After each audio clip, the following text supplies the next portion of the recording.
One.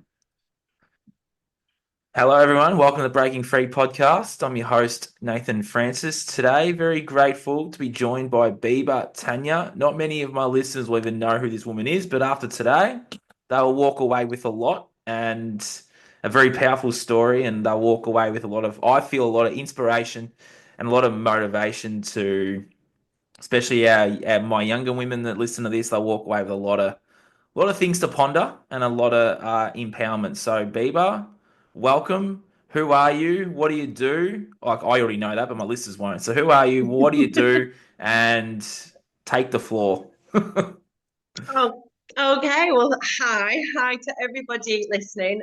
Thank you to Nathan for having me. In a nutshell, I'm a 44-year-old mother of three. I live off grid in the south of Portugal with my two youngest daughters, who are one's almost 11, the other's 7. Neither girls have ever been in school. They've never been seen by a doctor. My youngest was actually free birthed at home 7 years ago. She's never been seen by anybody, midwife, health visitor, anything. So, needless to say, they're both completely unpoked, as we say. We don't like to use the V word. Um, and yeah, in 2020, to give your listeners a brief, super brief summary, because I can talk hours on this, and I'm always more than happy to. But a super brief summary is that in 2020, I was already quite awake, as we like to say. I was already free birthing at that point and made the commitment that my daughters were never going to go into school. And a little caveat to that, one of the reasons behind my awakening is I've got an amazing 20-year-old son who lives in the UK, and I co-parented with the system for him. So he had his pokes and he went to school, and I watched his spirit and his physical health degenerate as a result of the direct poisoning that I was inflicting on him. So I'd already, by the time 2020 came around, I was already sort of awake, as we'd say. And I was living on benefits in the UK. I was doing a little bit of mainstream work. So I was a broadcast journalist. And they'd wheel me out as the token crunchy mum. So if you ever needed an anti-vaxxer to go on like ITV, I was the one they'd wheel out. And it was very it was very bizarre. But that was my sort of my job, if you will. And I was also at uni. I'd gone back to university as a mature student to study journalism, because I was really sort of in this activist mindset of I'm gonna be the one to get the truth out there, and like I'm gonna be the one to give a platform to Dr. Wakefield. And I was yeah, I was a bit of an activist. And I'll never forget, it was the 16th of March 2020. So I watched the televised address that Boris Johnson, the Prime Minister of the UK, gave at the time, and he announced that we were going into lockdown. And I immediately, it was the beginning of my relationship of really understanding that there is a divine creator, there is a divine source, that there is a divine power that is God. But I just got this sort of direct hit of, you need to get your children into the country. And I was having visions. And I now know that I was super paranoid and super down the rabbit hole. But I was having these sort of visions of the army coming and rounding up, anyone that wouldn't take a poke. I immediately knew it was heading for a poke. In from the six, I knew immediately that that's where this was heading. There wasn't. It was you. And it was so bizarre because everybody online now says that it's nonsense, but back then it was so isolating. And I was living on benefits. I had £150 in the bank on the 16th of March, and my income was £200 a week that I was receiving from the government in the form of something that was called child tax credits. And I thought, I need to get me and my kids out of this country. We need to go now. And I made a vow before God. And I didn't even really believe in God at the time, but I made this vow before God. And I said, I'm getting me and my kids out of this country before the summer solstice. And that's the 20th of June. So I gave myself like 3 months. And super long story short, but I did it. I got me and my kids out. We first landed in Crete. Had the best. Highly, highly, highly recommend, if there's ever another global lockdown, go traveling. All the beaches are deserted. It was just amazing. Miracle after miracle happened. we went to Crete. We lived in Crete for a while, and then I felt the pull to come to Portugal. Came to Portugal. Wasn't easy. We were homeless for 12 months. I say homeless, but we were like bouncing around Airbnbs. We never slept on the streets, but we didn't have a home. And then the whole time, and I thought I was just trying to keep myself sane, but the whole time I had this vision of where I was going to raise my girls. I always get emotional telling this story. I'm sorry to listen. But I had this vision of this home, and I was like, I know where I'm going to raise you. It's in the middle of nature. There's nothing but trees everywhere. There's a natural swimming pool. You're going to be barefoot all the time. You're not going to know any nonsense. You're going to be protected. You're going to be happy. You're going to be goats. There's going to be chickens. I could see it. I could see it so clearly. And it got to December 20. So we left in June 2020. It got to December 2021. We were in our 10th Airbnb of the year. I was down to my last like £100. I can go into income if you like, but I was selling ebooks, and I was affiliating for anything I aligned with. Just money was really sporadic, and it was Christmas, and I thought I need to call this a day. I need to go back to UK and just say, okay, I was wrong. I don't know what I was thinking. And super long story short, but I was invited to a play date, walked onto this land, and it was this house. It was the house and the land I'd had in this vision. And I couldn't speak. I was like, this is my house, this is my house. And again, long story short, the landlady asked me to move in next door. We've been living here ever since. I then really got serious about building my business, and I've now built a multi-six-figure business that I can just run from my phone. My children we're in a homeschooling community. I created a whole new life for my children. People say I didn't take a leap of faith. I was pushed. The whole COVID pushed me, but it was the best thing that ever happened to me, to my family. And I always go back to that because I will never forget just how desperate and terrified I was in 2020. And I thought that what was happening, the pandemic, I thought it wasn't just the worst thing that had ever happened to me and my children. I thought it was the worst thing that had ever happened to the world. I couldn't fathom what I was seeing, not because I thought there was an invisible pathogen floating around, because I was so terrified of this, this agenda that was so clearly pushing forward and garnering speed. And I now just see it as the best thing that ever happened to the world, to humanity, to all of us. It exposed everything. It caused such a phenomenal shift. It made me see clearly. I could tell you a story of how I have now experienced seeing two different frequencies existing completely side by side. Yeah. Where sometimes they're so varied that the other people can't see each other, and I've witnessed that. It's as though there's an invisibility cloak on. And I now will always go back to that feeling whenever something feels like it's so. I love what Joe Dispenza says. Like whenever you're facing a problem and you think, oh, I've got two options. I need to do this or this. Joe Dispenza's like, there's always a million other options in the quantum that you couldn't even think of. Like, it didn't seem a logical option to be this penniless mum on benefits with £100 in the bank. It didn't seem to be a logical option to say, okay, go abroad and start a new life. It's like, I didn't think planes were running. I thought borders were closed. And I know you can't close a border. I thought borders were closed. I didn't know how I was going to make an income. I was taking two little children with me. They were 2 and 5 at the time. It's like, I'd seen Taken. I didn't have Liam Neeson to ring if we were about to get sold into some, it wasn't a logical choice for me to take. And I didn't tell a single person that I was doing it. Other than 2 people had to know. One was my son, who I begged to come with me, but he thought I was, and I quote, a mental hippie. He's since come around to my way of thinking, but at the time he was like, you are a mental hippie, mum. He stayed behind with his father, by the way. He listened to his father. I wasn't deserting him. But then the other person obviously had to know was the father of my daughters, who again, I begged to come with me, and who again, I was told, you are a mental tinfoil hat wearing, you're insane.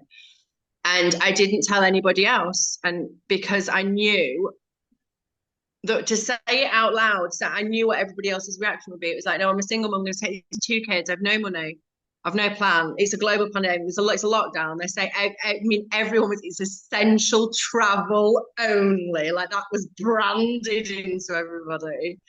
And I remember what was so funny was I was so scared driving to the airport. And the roads were eerily quiet during lockdown.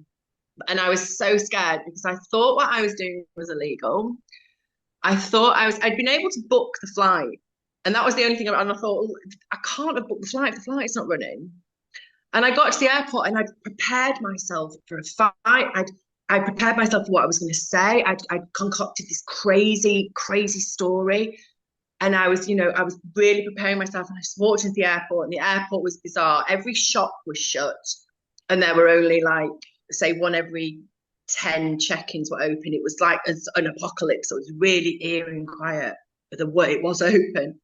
And when I'm walking towards the gate, I was preparing for this like battle, and the woman was just like checking it in. I was like, yeah. She's like, going to Greece, girl. It was so easy. It was so easy. It sort of, I realized then in that moment, I was like, oh God, everything you're just being told, you've really got to read what they're saying. It's like, it's essential travel only. It's like, yeah, okay, well, it's essential for me that I go. So I'm doing, yeah, okay, agreed. Mm. And it's, your words are spelled, words aren't creative, and words aren't descriptive. They're creative. I always remind mothers of that when they're complaining about their children, or women of that when they're complaining about their husbands. I hate hearing it because I'm like, you're not describing with your words, you're creating with your words. Like a mother, especially if you speak negatively about your child, you have the power to summon that version of that child forward. Mm-hmm. Like, watch your words. My kids have never heard me say I'm sick. And I have been in some situations where I've been bedridden. In 2023, I'm happy to talk more about this as we go further on. But for 10 years, I had huge silicone breast implants. So I'm 44 as I sit here today. And from ages 28 to 38, I had these huge silicone breast implants in. I've gone completely lost my train of thought where I was going. I suddenly started talking. You were Oh, bedridden in sorry, that's right. 2023. Yeah. No, yeah, spells those feet. And I had them taken out when I was 38. But in 2023, I started suffering from all these symptoms that I believe, had I gone to doctors, would have been labeled as lymphoma. I had this lump in my neck. I was losing weight rapidly. I was dripping in sweat. And when I'd had my implants removed, they told me that they were both ruptured and that there was silicone, like rose silicone, floating around my body. So I tick all the boxes. Yeah. And I've been bedridden for weeks and weeks. So, it's not that I've mastered health, but even in those situations, my kids will only hear me say, Mummy's moving through a healing cycle. When Love they that. are sick, that's sick in inverted commas, that's what I will say, you're moving through a healing, darling. We will never cast that spell, we're sick. I'll never say to them, this is a great one, by the way, for anyone who wants to start mastering money energy, the energetics around money. But I will never say I can't afford that. So we joined a sailing club when we moved to Portugal because I've become obsessed with the thought of, I think that gives you real autonomy, just being able to just take to the sea. And if I'm in a sort of particular mood, I'll often go boat shopping. Like there's boat shows on here all the time. And I'll be on like £2.5 million yachts, and Tabby will say, "Are we going to get it, Mummy?" And I'll say, we are going to get it one day. Yeah. Yes. Yeah, we are going to get it one day. I will never say I can't afford it. If my kids ask me for something and it's something I don't want to spend the money on because it's plastic shit, I will say we're choosing not to buy that right now. But if in my head it's something I can't afford because it is out of my price range right now, I'm choosing not to buy it right now. Start casting that spell instead, because what that's saying out in the quantum is, no, it's mine and I am going to be able to exchange money for it one day. But right now, I'm choosing not to buy it right now. Rather than saying you can't afford it, because it's just, well, guys, like I said, words aren't descriptive, they're Yeah. creative. If your listeners take nothing else from this, please take that. It's a huge spell in it. And that's, yeah, words are very much, I've changed completely everything that I used to say. And you sort of go on that journey and then you sort of like, you pull yourself up. You're about to say something that you know that you, and you're like, then you just reframe it. Yeah, it's pretty, yeah, like everything of all this stuff we aren't taught in schools. Like there's a reason why it's called spelling in school, right? Like they always tell you to. Mm. But I But noticed it. I've really noticed it with the youth. I sound yeah. like such sort of an old person when I say that, but I hear it with my son when my son comes to visit. So he's 20, and the vocabulary of that generation, particularly, everything's sick, Mm-hmm. everything's sick. And I've noticed, and a lot of influencers do this. If something's good, they'll put "I'm dead," and they put this like it's like "I'm dead." They're saying it like if it's Yep. something's funny, if something's really funny, and "I'm dying" and "I'm dead" Yes. are two phrases that I've said now. I see wellness influencers saying it. They'll like Same share here. this really funny satirical, and then they'll put "I'm dead" with the skull and crossbones, and Yes. I'm just like, oh, Yeah. people, I see it please, too. like, just. It's And not. when you do start to realize the power of words, Mm. it's they really hit you. What did my daughter said?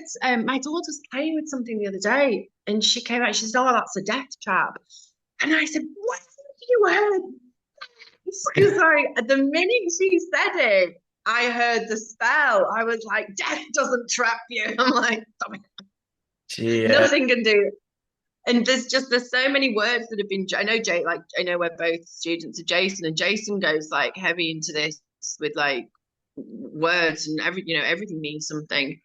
But it really fascinates me how they do this, how they drop it into modern culture. Like I said, I'm 44. You never said I'm dying or I'm dead or that's sick. Yeah. That wasn't my teenage language. So when was it dropped? Where do you know what I mean? It gets dropped in by like Hollywood or Got these dropped in when I was a popular. teenager. I'm 30, so around 15 odd years ago, that's when it started. So I remember saying, "Oh, Okay, that's fully sick, bro," was like the thing I used to say when I was younger. so Yeah. that's so interesting. We can trace like the time Oh yeah. so it came into because I we do we I read a lot to my kids. Any homeschool parent listening, so I'm a radical unschooler. So we don't, very much child led. But one of the rules have is I read to them every single day, and we read a lot of Narnia, C.S. Lewis, Narnia. Again, highly recommend for any unschooling families. But there are so many words in when I'm reading these stories that I've realised I don't hear a lot of anymore, and it's words like valor and honor and Mm. dignity. Like Yes. I can't remember the last time I heard those words used. I've got this really weird habit. So since I started making good money with Tango, I go on eBay and I buy the oldest dictionaries I can find. The latest one I've got is from 1856. It's falling Jesus. apart. It's magnificent. But it's so interesting to see what words are no longer in use. And Yeah. like, guys, mark my words. Mark, like, if you're listening to this in May 2025, come back to me in 50 years, and I bet we've lost words like valor and words like dignity because I swear I'm not hearing them in any. I mean, I purposely only read my kids the classics because you can't buy decent kids' books anymore. They've all got Yeah. Yeah. this narrative running through them that just revolts me. So like I said, things like C.S. Lewis, Enid Blyton, I read a lot of them. The Anne of Green Gables, Secret Garden, Black Beauty, or brilliant, brilliant classics. Like I said, there's these words that are just repeated over and over again that we do not hear anymore. And these are kids' books, Mm. and these words have been like from dropped from culture, dropped from society. It's sad, and it's Mm. indicative of where we're heading. Mm. Very true. Just a part of your story. So you've mentioned how 2020 changed and shaped your life. There was a part of your life before then when you had the breast implants. Did you want to go down that path now? Because I feel like a lot of young women A lot of young women have the OnlyFans and all that stuff, the Instagram where they're shaking it all and have not much on. So it's interesting that I you know, I were know, I know ahead of it's your really, time I here. know it's really trying to direct me down here, and I'm happy to go down this route. So yeah, like I said, 44 is so when I was 19 years old, my first job was as a lap dancer. I got straight on that pole. This was way before like anyone was doing pole fitness for for a Oh, true. second. Yeah, that's a big one now. Yeah. Yeah, this was always been a pioneer. And I started lap dancing at 19, and actually, I'm just gonna sidetrack. No, I won't. I'll come back to this point. I started lap dancing at 19, and it was a hop, skip, and a jump before I came what we like to refer to in the industry as a high class escort. But as I like to remind anybody, a hooker is a hooker is a hooker. You can dress it up all you want.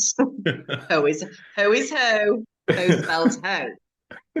So, but I was the one who, if there had been Instagram back in that day, I'd be on like 1.5 million follows by now because I was getting flown on the private jets and I was VIP in all these Ibiza clubs and Hmm. have had kiss and tell with celebrities. I was doing it, let's say, as I was doing it the right way. I wasn't trying to feed a drug addiction. I was promoting, good family, all the rest of it. Here's why I chose prostitution, and it's the exact same reason that every single young woman right now is heading down the OnlyFans route. I'm going to blame my father, and it's not daddy issues. But again, so when I was growing up in the early 80s, early 80s, early 90s, I had it drilled into. I remember really wanting a baby at 14. I Okay. remember at 14, really, really, really wanting a baby. I remember reading these, and my mum's friend had like my mum's childbirth book, and I was reading it and looking at the pictures, and I was really, really, really wanted a baby. And I remember not even daring to say that out loud because I was getting told repeatedly from the age of starting school that I was such a good student and that I was going to go on to get such a high-powered job. So I started having that really drilled into me. I was going to be a lawyer. You're going to be an amazing lawyer, BIba. You're a smart girl. You're brilliant at English. You're brilliant at debating. You're going to be a lawyer. And I also had my dad drilling into me at the time how lazy my mum was for not working. He used to tell it me all the time. She's so lazy. If there was anything about her, she'd go out and get it. She didn't need a job. But I remember growing up with that real feeling of I needed to make my own money from a very early age. I needed to be like independent, and that the ultimate goal was to be one of these like boss babes, one of these in the suits and going out in the city every night. And I really, really, really had it dropped into me. I had my first sexual experience at 17 with a guy at the time was my long term boyfriend. I've been dating him for like 12 months, and I lost my virginity to him. And it was awful. I hated every moment of it. And I remember coming home and writing in my diary that night, if I you'd have to pay me to do that again. And I remember I had no interest. Me and him broke up. I didn't have any, so I'd slept with one person. I start lap dancing. Hops like it's a very slippery slope. There'll be a guy there one night. You'll be getting on with him. You'll find yourself. This is how FYI, this is how every girl I know started. But there'll be a client that you'll actually be vibing with. You'll be getting on with him, and you'll turn to him and go, 500 quid, come on with me. And you do. And the first time that happened for me, I sort of had these two sexual experiences to compare. And one was this one where I'd lost my virginity. It was painful. I was in agony. I cried all the way through. Like the whole thing was just, I hated it. And then I'd had this experience after this second one to compare it to, where I was really drunk, had all the confidence in the world, and then walked away afterwards with £500. It was in a really nice hotel room. And I literally made this decision, this really conscious decision of, I've got something here that I can become really rich with, and it's the way I look. I knew I had this look about me and this aesthetic about me that I could monetize. and you will only ever go that route, FYI, if you've got if there's some serious worth issues lacking. But I see it now. I see the programming that's happening. You only need to go on the Daily Mail. I find it bizarre that they do this. It's so blatant, but you only need to Yeah. go on something like the Daily Mail. There'll be an article about how much an OnlyFans girl has earned. Yes. At least twice a week. At At least. least Yes. what's that Or well, what about for? the ones? It is not counting. What about the ones where they will promote an OnlyFans woman for going into the old people's homes and rooting all the old people, or they'll do a story about what an OnlyFans content is They as are well. they're Mm. constantly reporting on it. They'll start off as though it's some like expose, like, isn't this awful? This girl, like I said, this girl's just gone to the OPs. But you go to that The third, article, yeah, fourth it's not paragraph, that. I guarantee you, like Lily, who earned 18 million in her now. A generation of women have now been brought up to believe that two things: if they want a man to look after them, they're a gold digger. But Mm. it is really aspirate. But it is really aspirate. I still have. I One of my greatest hopes, dreams, and prayers for my family is that I call in my divine union. I've been consciously celibate now for 5 years.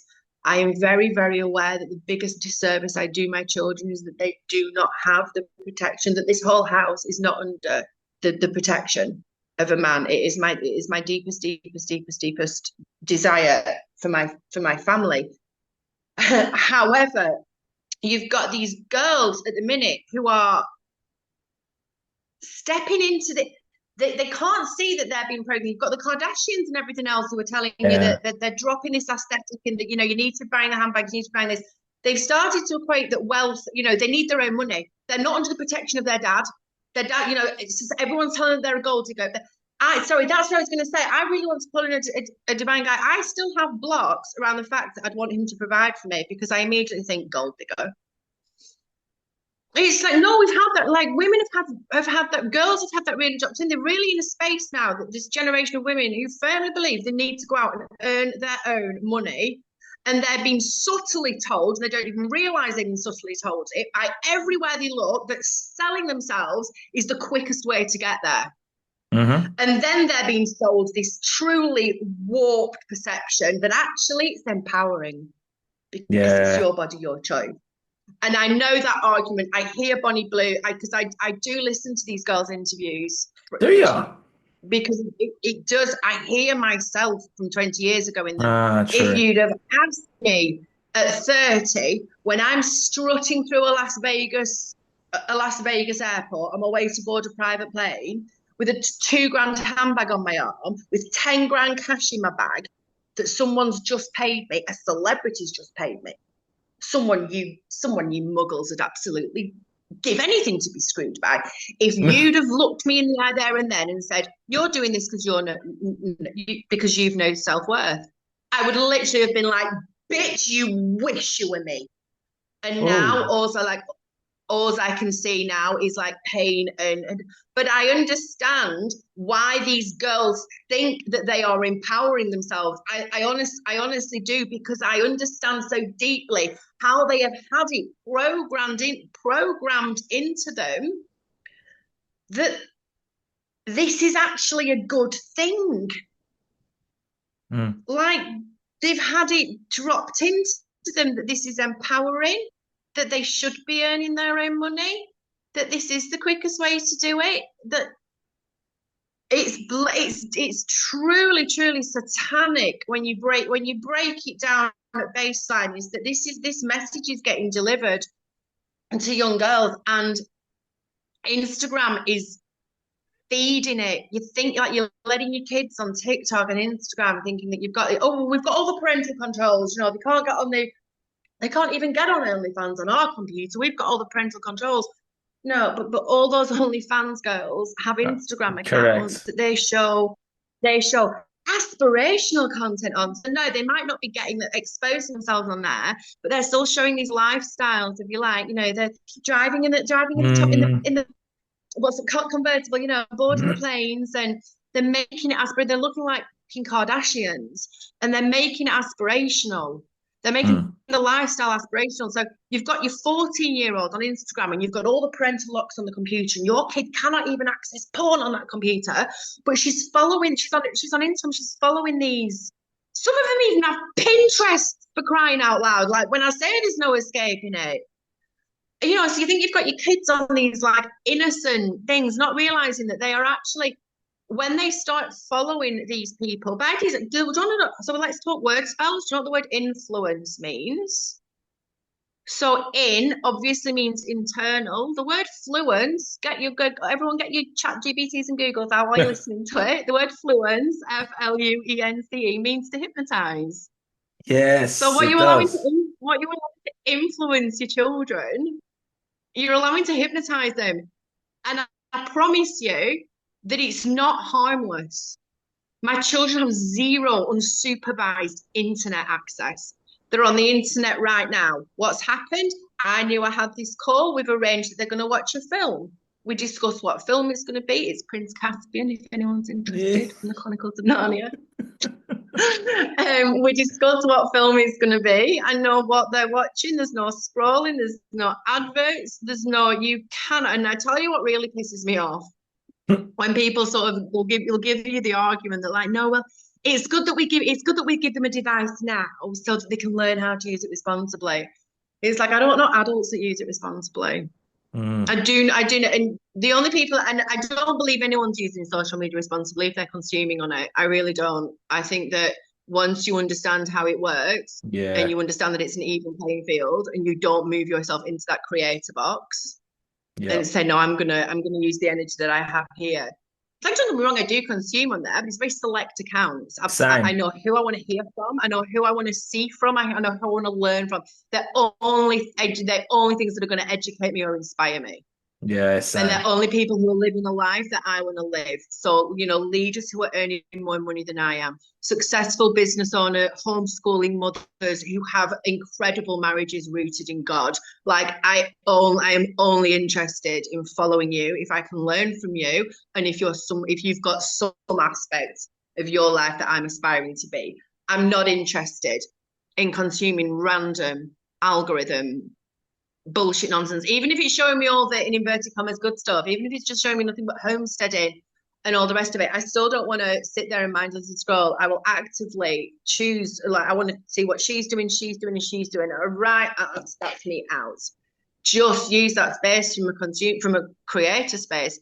But you've got adults who are consumers themselves on these devices going like, no, it's okay. And it's monkey see, monkey do, isn't it? These habits are just getting like, Yeah. just like you didn't teach your kid to walk, you didn't teach your kid to talk or eat. You're not going to teach them how to learn to use the Mm. phone. They're just going to watch you Yeah. and copy you. Yeah. And for me, like, And end up on just OnlyFans. Don't let your kids on Instagram because it's just like a gateway to when I was a OnlyFans. kid, when I was a kid, it wasn't even OnlyFans, like, because I was growing up in the early 2000s, like, internet porn just came in and that was my hook. I was addicted to porn for like, not Mm. addicted, but it was like a habit for like 20 years. I mean, it's And then the utterly, and OnlyFans came in towards the end of, well, it came in towards the end of it all, and I was sort of hooked for a little bit because I was, still the porn habit, but far out, because like it trapped me. by design, Yeah. it was designed to hook you in like that. And it's, Mm. I used to be the OG crunchy mum. Okay, like back in 2015, 2016, I wouldn't even let my kids eat off plastic. It had to be certified organic, grass fed, but fucking all of it. And then, like I said, we ended up homeless and penniless in 2021, like bouncing around Portugal. And I was trying to make £5 last like 3 days, and we were just eating like fucking most hot, 50-cent hot dogs and all the rest of it. And it was that number one made me realize that actually, oh yes, always nourish yourself with the best foods available, but it's more about the mindset that you're in when you're consuming it. But I also Correct. know another thing to be true, and that is when it comes to diet, when it comes to what you're eating or what you're spraying or what they're spraying or anything else, by and large, the organs that the good Lord gave you, your body will naturally detox from anything. Here's the thing with something that you see on a screen. You look at something on a screen, be it graphic violence, be it pornography, be it something that overly arouses you, anything, all of us, every single person listening to this right now can remember the very first time they were aroused watching something on a screen. When that happens, a neurological alteration takes place that there's no detoxing from. Oh, 100%. There's no detoxing from. You Mm. can take my kids and feed them a McDonald's every single day for 30 days and watch me reverse that damage. Take your kid and give them a screen and access to unfiltered adult content. You'll spend a lifetime trying to undo it. And God willing, like God help you, because you are literally then trying to, it's brain damage. Brain damage has occurred.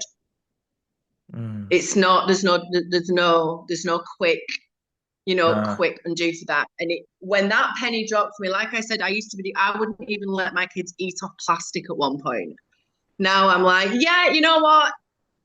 We can detox from that. Do not go near that fucking screen. Yeah.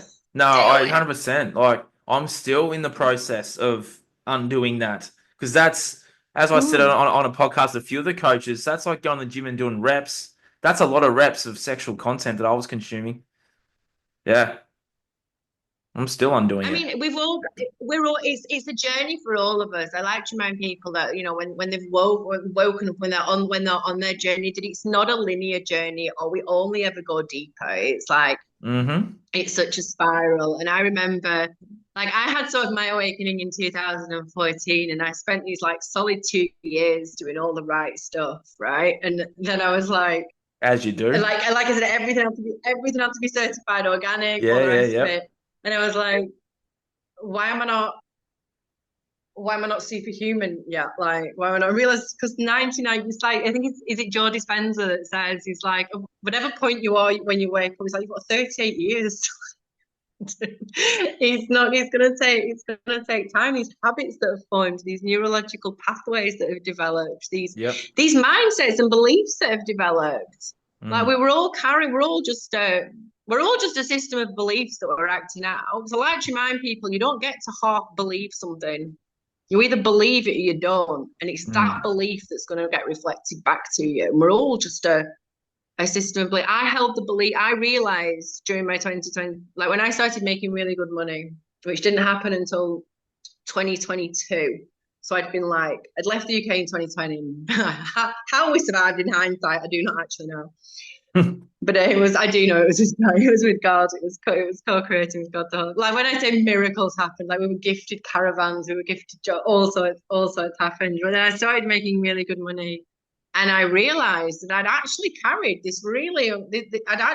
carrying this belief for the longest time that like single homeschooling mothers who are hippies can't have a can't have a successful business. Like it didn't, because I'd never seen anyone do it. I'd never, like, anyone I knew that was successful, they had a supportive husband, or they weren't homeschooling, or they were like, they had a network around them, whatever. I hadn't seen anyone in my situation do it. And so I realized that I'd been carrying this belief that I wouldn't make it. And so it was reflected back for me. The minute I broke that, the minute I decided to, like, well, that's not true. That's not true. I can actually be a multimillionaire for one. Okay, I'll believe that. As soon as I started to like really work on that belief, like the seven figures haven't come yet, but if I keep going the direction I am doing, they're not far off. So that's what's going to lead down this next question here. There might be some young women listening to this right now, BIba, and they're going, you know, they'll be asking themselves, or they'll probably put a question in one of the comments. They'll be like, how do I start? How do I start stripping these belief systems back? What was it for you that, like, what do you do to strip them back? I work on them as they come up. But I think the most important thing that everybody needs. This is what I'd say to anybody listening, and this is just advice for anything and everything. Remember that how you do one thing is how you do everything. Oh, But you need a vision. You need something that you're aiming towards, and it can be anything. But I didn't realize pre 2020 how I had been coasting through life, just living the same day on repeat, and then suddenly I had a vision, and it was like, no, I'm getting me and my kid, we're gonna have this life in the sun. We're gonna, and like I said, I painted a vision in my head, and it was this house, and that's what was so bizarre when this house actually, because another thing I now know to be true, because I thought I'd imagined this house. What I now know is the truth. It was what I now call a future memory. So it wasn't my imagination; it was a future memory coming back to me. So what I thought was this wild, outlandish, crazy, crazy, crazy vision of me having this incredible house with this beautiful natural swimming pool. Like, people go on my Instagram and check my house out. It is, I live in paradise. I do live in paradise. And I thought it was a figment of my imagination. I now know that it wasn't. It was a future memory. But let that be true. Like, you can have any vision. My next vision's like me doing a world book tour. Like, heard it here first. It will happen. Your vision can be outlandish as you want it to be, and it can also be as simple as you want it to be. If you know, and like I said earlier, one of my biggest dreams at 14 was to have a baby. And no, I knew that if I said that out loud, it would be like, "Well, you're insane. You need to be a career woman. This is the 80s." Your vision can also be really simple. Your vision can be, I want a loving husband. I want as many babies as God's going to bless me with. I want to be spending all my days. And let me tell you, as a mum, there is nothing more fun than just like, that is how I spend my days. I can run I'm in such a brilliant position now that it takes me 2 hours a day to do my business max. I literally spend 6 hours a day just like baking and dancing and crafting. And it's like, being a mum is the best thing in the world ever, ever, ever. And so, maybe that's your vision. Maybe your vision is that you just want to have the most perfect, wonderful, amazing, amazing home. Whatever it is, maybe you want to write a book. Maybe you want to have a vision. Have a vision of yourself at your very fittest, at your very healthiest, at your very, very everything. And set that as an intention. Have an intention that's your vision. My intention was I was getting me and my kids out of the country. Here's the thing that's gonna make it all come true. And it's so simple, but it's not easy. Because if it was easy, everyone would be doing it. But once Yeah. you've set that intention, align every single thing you say and every single thing you do with that intention. That is literally the reality creation formula: is to align everything that you do and everything that you say especially. You'd be astonished. You'd be astonished how many times you bullshit yourself. I'll give you a prime example. I have a girl who does some work for me. She's sort of like a virtual assistant. And I saw on Facebook that it was a little boy's birthday, 5. So phone drop. I said, drop me your bank details. I said, I've just seen it's your lad's birthday. I said, I'm gonna chuck you €20. Get him go and get him a present from me. First thing she said, and it's 99% of adults say this. No, you don't have to. Everybody says Yeah. that. Now, Yep. right? No, right. Listen to me and really listen to me. And I'm not mean, I mean, everybody listening, really hear what I'm about to say. I know this woman's situation because she's in the same situation I was in 2021. That being that she's on her own, she's single, she's in a foreign country, and she's barely any money. I knew that about her. She's a friend.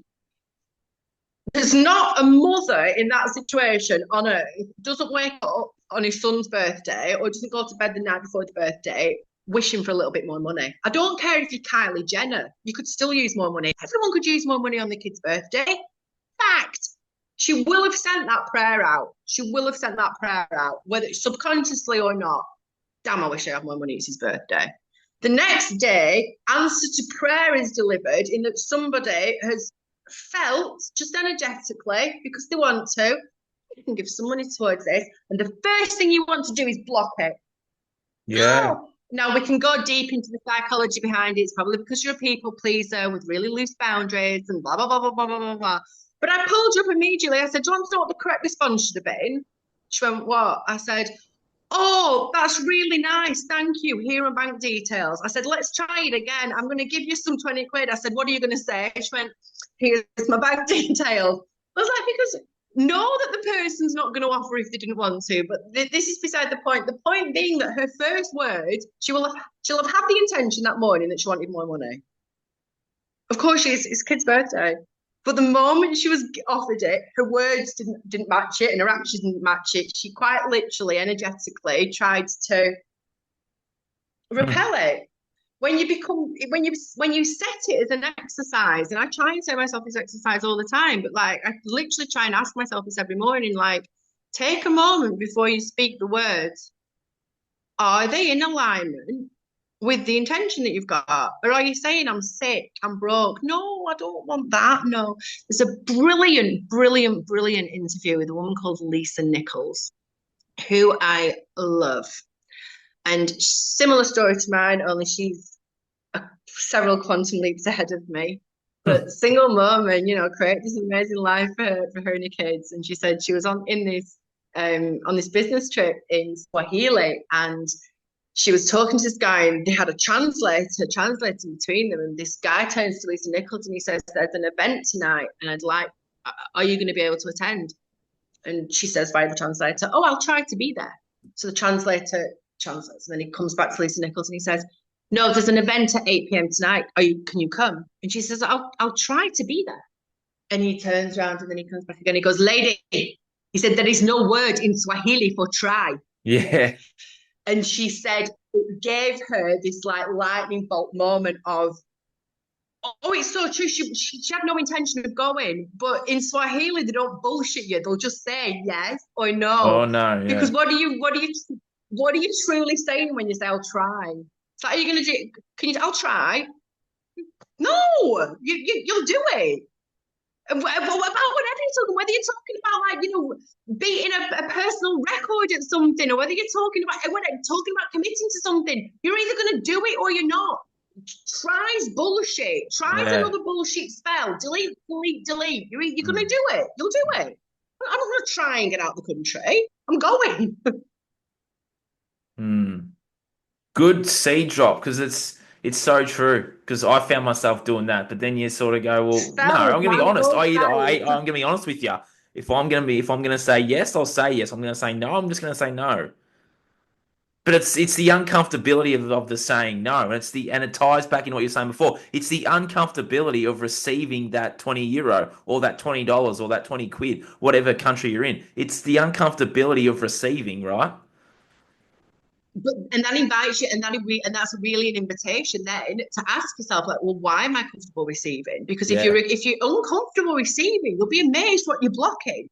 I yeah, I know. You've like, and we are uncomfortable to receive. It's a natural standard program that we've got, and this is something that I still really struggle with, and I'm still really working through. I firmly believe that one of the reasons I manifested and created such an incredible life it was at quantum speed in respect, but I firmly believe that the reason I was able to do it was because I was doing it on behalf of my children, and I believe them to be worthy to receive everything and more. When it comes to me personally, I'm like, oh, oh, so I'm like, I haven't mastered this. If I'd mastered it, we'd be having this conversation. Like, I'd have flown you in on my private jet and Yeah. we'd be on my yacht in the Mediterranean. So, right, I've not mastered it. I'm not speaking to you people from a place of mastery. I'm a six-figure business owner. I want to be an 8, 9-figure business owner. Please do not think I've got this mastered. I have definitely got blocks around receiving. It would be my immediate reaction if someone said, "I'd like to give you something." I'm like, no, you don't have to. No. But if they want to do something for my children, I'm always like, "Oh my goodness, yeah, that'd be amazing. Thank you so much." It's Yeah. bizarre, It is but it's bizarre. actually it's kind of manifestation. It's a manifestation type of parents. Is that though? Like if you are struggling to feel that energy of being open to receive everything that God's got for you, like imagine it on behalf of your children. What That's if a you don't have power. children? So what if someone young's watching this? Like, I don't have children. I'm like a sponge right now. What if someone younger than me's Then watching it this and they're like, Bieber, Nath, I don't have kids. So what do I do? I'll cop that so question I too. mean So let's answer it. the thing that's helping me develop my self-worth the most is reparenting myself. So I think that That's a lot of it, I it's a think big when one. we are people with low self-worth, I think it comes down to that, it's these programs that we've developed in childhood. And what I've noticed, because I am a really good mum, and I do know that I'm a really good mum. And I started to ask myself if I would like my kids to do what I was doing. and it can be such simple habits. But I found myself, I've got some, I call myself sabotage coach. I've got some really bad habits. I still enjoy a spliff. I still really enjoy shit TV like reality house, Real Housewives. My brother So I watches have that still garbage. got. I'm so obsessed. Okay. My brother watches that crap Any of my too. girls listening? My brother will Any love of that. Nathan's He's listening? he's in the next room now. He probably heard that. He watches that shit all the time. I love. All right, Beverly Hills in New York. For those He who watches don't these. like, He none of us have watches. this He much. watches the Orange County one. Geez, that's some shocking TV, I Love, tell you. love a bit of Orange County too. Tamra is amazing. What up? So look, I've got my own bad habits, and I notice in these moments, how am I treating myself? Am I doing for myself what I'd do for my kids? And you've got to remember that discipline is the highest form of self-love. Love that. People recoil from discipline, and you need to understand that discipline is the highest form of self-love. Now, what you want to do is you want to start keeping promises to yourself, because it builds. Once you start understanding that you are a person that you can trust, it almost starts to increase like your inherent, you feel an inherent value when you start showing up for yourself. And it can be something so simple. So most people, they will sort of go to bed and they'll be like, right, no, tomorrow's going to be different. Tomorrow I'm going to get up at 4 a.m. and I'm going to do a cold plunge, and then I'm going to do an hour's meditation, and then I'm going to like eat a grass-fed steak and a 3 mile run. And then when they get up in the morning and don't do all those things, they'll beat themselves up, and it becomes this vicious cycle of like Yeah, yeah. battering, and then you just feel yourself worth deplete. Start with super small habits. Even it can just be something as simple as every morning I'm going to drink water instead of coffee first. It can be something really that you know is bad for you, but what start to view yourself as a precious child. And like if you were babysitting a kid right now, if you've been given this kid to look after right now, could you do and it was doing everything that you were doing, would you be getting done for child abuse or not? Like would you be letting it sit scrolling mindless shit? Would you be letting it stay up really late? Would you be, like the number one health hack for anything has to be good sleep. Always has to be good sleep. And it's, you're right, I don't use sunscreen. I worship the sun. I have never put anything in my face. Okay. I do not have very many lines. And when I mean I worship the sun. I am face in it completely all the time.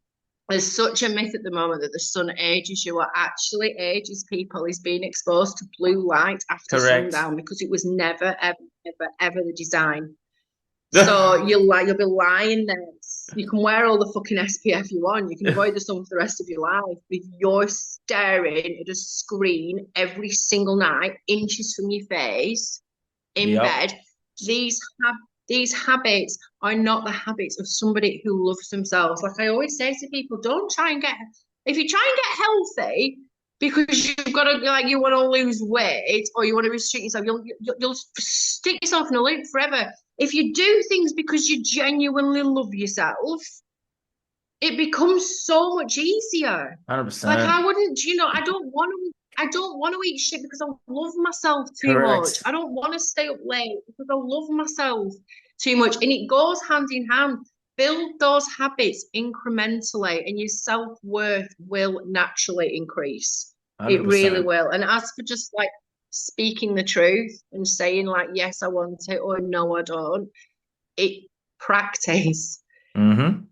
That's it. Honestly, these things just become practice. The first time I ever made a video on social media was in April 2020, and I had no reason to make it. I wasn't trying to build an online brand. I wasn't trying to build a YouTube channel. I just had to tell people what I saw happening because I genuinely thought people were going to be like, well, I wanted to warn people not to inject their children. I was doing Yeah. God's work. But I remember like I was going, I got in my car because I didn't want my kids to hear what I was saying, and I was like shaking before I pressed record. And at least I've now gone on to make a career out of social media, and like I said, I'm a content creator, and that's primarily where all my money comes from because that's where I advertise.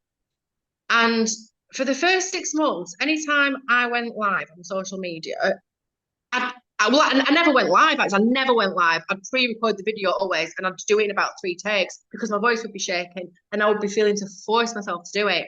Now, I can literally, I will just go live whenever I feel I've got something to talk about. Like, Yeah, the point being, when you start just doing these little habits that feel really uncomfortable, but that are in alignment with where you want to be and who you want to be showing up as, they become second nature over time. mm, They truly do become second nature over time. But you've got to push yourself out your comfort zone. Nothing worth having is ever going to be found in your comfort zone. 100%. Ever. What I a know that for a fact. what a beautiful way to sort of start the wrapping up of this podcast. Like, I couldn't even put that any better myself. Like, yeah, lots of gold nuggets in that, BIba. Thank you for sharing all you shared today. There's a message for a young woman out there that might be on the journey or something. What would be your advice to that woman? You might have already said it, but to tie it all in a bow now, what would be your advice to that young person? what I'd really what I'd really encourage everyone listening to do, and I hope what I'm about to say doesn't trigger anybody, because I know the word God does trigger people. And please know I'm not talking about God in a religious context. But what I do know to be true is that there has been a divine protective presence looking after me and my children Oh, since I first committed to what I believe is walking in obedience with God. Now, when I say walking in obedience with God, I mean when I've had an idea put into my head, even if it's made zero sense, I've acted on it with complete and utter faith. And I honestly do believe that what I wish I'd done sooner than ever is submit myself, is to develop a relationship with God. Develop a relationship with God, because there is a divine protective source out there. He will ask you to do things you might not like. He will ask you to give up alcohol. He will ask you to, because again, and I'm truly not coming to this from a religious point, and I don't want to put anyone off this, but the Bible truly does hold the greatest lessons. I say the Bible now, I've read it as an adult, is the ultimate manifestation guide, because it will tell you to speak truth. It will tell you to do things that will give you inherent value, such as not give yourself to anybody unless you're under the covenant of marriage, to not drink, to not devalue yourself.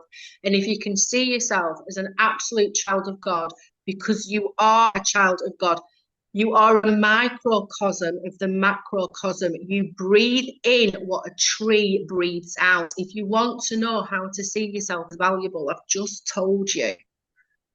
You're here because you're necessary. You're here because, like, of all the sperm that could have won, of all the eggs that could have won, of everything that could have happened, you're here. And you've got a God-given purpose. To anybody listening, begin developing that relationship now. Start to deepen. You've got a relationship with God, whether you know it or not, because you are a divine creation by the very fact that you're here. So start developing that relationship, because one thing I do know is that God's plan for your life is so much bigger and better than you could ever, ever. I could not have dreamed this big for the life I've got now. And so I now know that his plans for me are so much bigger than mine. And I know that he will continue to protect me and he will continue to provide for me as long as I walk in alignment, as long as I respect myself, as long as I keep doing the job I'm here to do. I believe the job I've been brought here to do is to protect my children, to lead by example, and to show them others there's a way that you can just parent your children intuitively. That no mm, doctor can tell you what to do with them, the government can't tell you what to do with them, no teacher can tell you what to do with them, God and God alone. God gave you them. There's only God correct. that can tell you what to do with them. And so that would honestly be my advice for anybody listening. Develop that relationship now, however you feel comfortable. Because again, to go into programming, there's a lot of programming out there that really blocks the religious indoctrination, especially, that really blocks people from a relationship with the Mm. divine creator that we have. You are a walking miracle, whether you want to believe it or not. Oh, you are. That's a beautiful way to finish, BIba. Lots of seeds planted, lots of things even for me to ponder about my Kangan journey and all that sort of stuff too. So lots of things that I've taken away from this today that's going to help me as well. So I'm sure it's going to help a lot of people out there as well. It's a very awesome story that you've had, and look at you now, like it's a testament to doing that work. So thank you for sharing all you shared today. And I think part two will have to come before the end of the year, BIba. I have to get you back on for part two. Perfect. Especially as I keep going in the Kangen stuff, like get you on and talk about the water, basically. So that could be another one as well. Oh, honestly, I could talk about the words in the business all day. Network marketing to anybody listening. Start looking at how to make a living online. An online personal brand is the most valuable digital asset you can have, and I mean Um, that better than Bitcoin, which yeah, I'm a huge fan of. But an online, no one can take it from you. No one can insist you need to do anything to get paid. You get paid for showing up, and the more authentic you are, the more you earn. I can 100%. talk for an hour. We can come on Yeah. and do part two We'll for have to that. come back on and do part two for the Kangen. Thank you so much, BIba. Where can people find you before we Thank you end so the much, Nathan. where can people find you before we end the show? I am on Instagram as BIba_Tanya. I'm also on Facebook. I also have an incredible private membership where you meet with me twice a month. I do 2 live Zooms a week. You get access to me real time, real energy, ask me anything. And the whole membership is structured around the 13 natural laws of the universe, including the 5 biological laws of healing. Once you align with those laws, miracles happen. I So love you that. can all details Instagram and Substack BIba Tanya. Love that. We'll put all those links to BIba's in the show notes. So check that out. Thank you all for listening and watching. BIba and I are out of here. It's 6:15 in the morning here, so I'm going to go to the gym. So thank you all for listening and watching. I'll talk to you all again soon. Cheers.